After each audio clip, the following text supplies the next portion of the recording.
बिस्मिल्लाहिर्रहमानिर्रहीम। सबसे पहले दुरूद सलाम मोहम्मद वाले मोहम्मद पर सल्लल्लाहु अलैहि वसल्लम। अस्सलाम वालेकुम।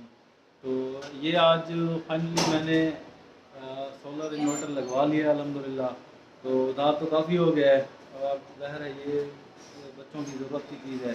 पहले सिर्फ यूपीएस को गुजारा कर रहा था, तो यूपीएस बिजली पूरा पूरा दिन भी बाद गायब हो जाती है, हो सकती है, और बिजली का रेट जो है वो आपके सामने है। तो आज ये अपने मेन स्विच से ये जो पूरा मेरा डीबी लगी हुई थी, इसके साथ ही मैंने ये डीबी बनवाई है और इन्वर्टर जो है लोकल लगवाया, ऊपर ये नेट की भी डिवाइस रखी है। तो इस तरह से सेटअप बनाया है। चलती हैं ये काम कैसे शुरू हुआ, कितना एक्सपेंस आया, किस चीज़ की कितनी कीमत थी, ये इंशाल्लाह सारा कुछ मैं आपको दिखाता हूँ, प्रोसेस भी बताता हूँ और लगने का तरीका भी बताता हूँ, कैसे लगता है, कौन सी केबल ली जाती है। तो मेरे साथ रहें। ये अपना बंदा आया हुआ है, मैं ये डीबी बना रहा है। इसमें जो चेंज ओवर होता है वापडा और सोलर का वो लगेगा, इसमें लाइट्स जो हैं वो लगेंगी और उसके बाद इसमें तारें जो हैं सोलर की भी इसी में होंगी। ये फिर आगे मैंने एक इन्वर्टर का अंदर वाला जो है वो दिखाया कि कितने कैपेसिटर और किस क्वालिटी का मैंने इन्वर्टर बनवाया है। माशाल्लाह एक अच्छी क्वालिटी का अपनी तरफ से बनवाया है। तो ये देखें बहुत ही अच्छी क्वालिटी है इसकी कापर में, और अच्छे कैपेसिटर लगवा के ताकि झटका बर्दाश्त करे तो और काम भी चलाए। ये प्रोसेस पूरा का पूरा दिखाने का मकसद ये आपको अंदाज़ा हो कि कमोबेश 5 से 6 घंटे का टाइम भी लगता है। ये सारी चीज़ें उसी वक्त आके बनती हैं और उसी वक्त ही लगती हैं। तो ये वहाँ से बना के अब ये जो मेरा मेन बोर्ड था उसके साथ ये लगाने की कोशिश कर रहा है ताकि नुकसान भी ना हो। इसके ऊपर फिर इन्वर्टर लग जाएगा। तो ये सारा का सारा प्रोसेस तकरीबन कंप्लीट होने के लगभग ही है। तो ये चलता रहेगा इसी तरह सिलसिला। अब ये मेन जो तारें आ रही हैं, जो मेन करंट आ रहा है बिजली का वापडा का, वो इसको अभी मिलेगा चेंज ओवर में और वोल्ट प्रोटेक्टर की सूरत में, ताकि करंट पूरा हो और ये सिलसिला चले। अब इसमें मेन करंट आ गया है, अब इसी चेंज ओवर से ही जो वापडा है गुजर कर इस स्विच में जो मेरा मेन बोर्ड है उसमें जाएगी। तो ये तारें भी थोड़ी चेंज करनी पड़ती हैं और अब इसमें दोनों चीज़ों का करंट ये बता रहा है कि पहले ये वापडा रेड लाइट जो है वापडा इसमें शो हो रही है, येलो इसमें, यानी कि वापडा पर लोड पड़ चुका है। तो अभी सोलर इसके साथ कनेक्ट नहीं हुआ। तो ये ऊपर जाके अब तारों का कनेक्शन जो रेड है वो पॉजिटिव है और दूसरे कलर की हमने नेगेटिव तार रखी है।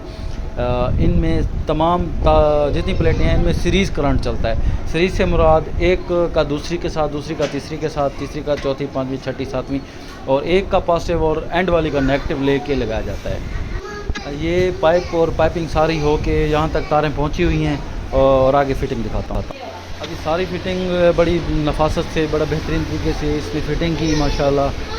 ये पूरा का पूरा सेटअप चला। ऊपर वाईफाई का भी कनेक्शन मैंने दिखाया कि मैंने ऊपर रखी हुई है डिवाइस, यूपीएस के साथ कनेक्ट की हुई है ताकि बिजली ना भी हो तो नेट चलता है। इसमें 12,000 की जो था डीबी बॉक्स, जिसमें कन्वर्टर और बाकी सारी चीज़ें लगी हुई हैं। 40,000 का मुझे इन्वर्टर पड़ा है, 7,000 मैंने मजदूरी दी है, ये 59,000 का बिल बन गया और ये 20 मैंने पहले दिया होता, 39 ये बचता है।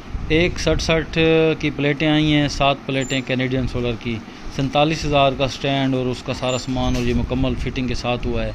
11,500 की तार आई है और 1,200 पाइप वगैरह मैंने लिए हैं फिनिशिंग के लिए। 2,83,700 का ये सेटअप लगा है, तो जो 7 किलोवाट का है और 7 प्लेटों के साथ है।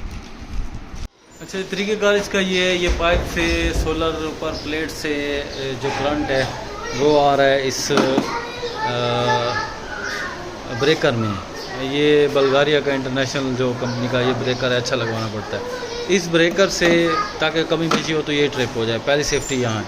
फिर यहाँ से चली जाती है इसमें इन्वर्टर में। इन्वर्टर इसको डीसी करंट को फिर एसी करंट में चेंज करके वापस दे देता है इस वोल्ट मीटर और प्रोटेक्टर के थ्रू इधर।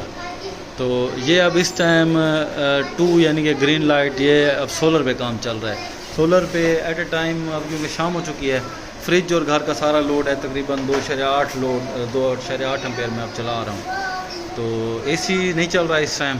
अगर एसी चलाऊँगा बाकी चीज़ें बंद करनी पड़ेंगी। तो यहाँ से सेफ्टी इसकी यही है। ये अपना ब्रेकर लगाया हुआ है, ये वोल्ट प्रोटेक्टर है। कि एक स्पेसिफिक वोल्टेज के बाद ये प्रोटेक्ट करके बंद कर देगा। ये वोल्ट शो हो रहे हैं कि कितनी बिजली इन्वर्टर से आके इसमें आ रही है, वोल्ट यानी कि कितने आ रहे हैं। अब ये वोल्ट बना रहा है 260 वोल्ट 68 वोल्ट बना रहा है, 268 ऊपर से आ रहे हैं, 230 पे ये चल रहा है, 230 अपडेट करके ये इसको दे रहा है। और मेरा घर का जो वोल्ट है लोड है वो 450 वाट इस टाइम चल रहा है, जो कमोबेश 3000 तक भी जा सकता है अगर एसी और सारी चीज़ें चली जाएँ तो इस तरह से लोड होता है। इस तरह से डिवीज़न है इसकी। अच्छा, दूसरी निशानी ये एक डायरेक्ट छोटी जो 150 वाट वाली प्लेट होती है वो मैंने लगाई हुई थी पहले। तो ये एक पंखा ये भी अब जितना थ्रो फेंक रहा था उससे ये अब आधा हो चुका है, यानी कि आधे उसके टाइम भी घर के 2-3 पंखे, 3-4 लाइटें और फ्रिज का लोड 7 प्लेटें बहुत अच्छे तरीके से मैनेज करके उठाती हैं। तो काफ़ी हद तक ये कह सकते हैं कि पूरा घर कन्वर्ट नहीं होना, लेकिन बचत काफ़ी हो सकती है इससे। चलें जी, अल्लाह ताला हामी नासिर हो आपका, और हमारा भी ये लगवाया गया, अल्लाह ताला मेहरबानी करे खैर से चले।